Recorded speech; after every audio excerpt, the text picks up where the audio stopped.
Hello हम संतोष बेतिया से बोलतानी। हेलो हम संतोष बेतिया से बोलतानी। पप्पी के बोलाती हो तनी होल्ड कैले बानी। हेलो हम संतोष बेतिया से बोलतानी। पप्पी के बोलाती हो तनी होल्ड कैले बानी।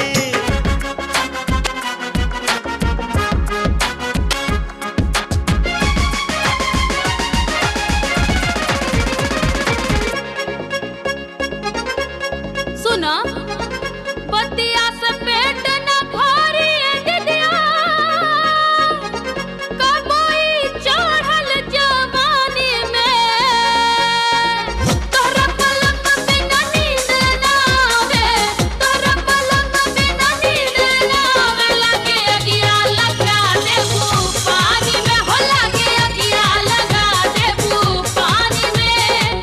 तोहरा पलंग बिना नींद ना आवे, लागे अगिया लगा देबू पानी में, हो लागे अगिया लगा देबू पानी में। आपके द्वारा डायल किया गया नंबर गलत है, कृपया जांच लें।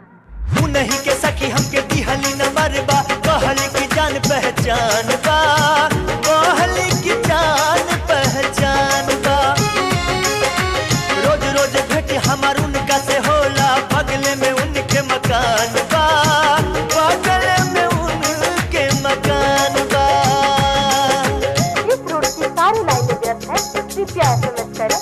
चार्ज सिर्फ 75 पैसे। काहे रउआ हमरा के तंग करतानी।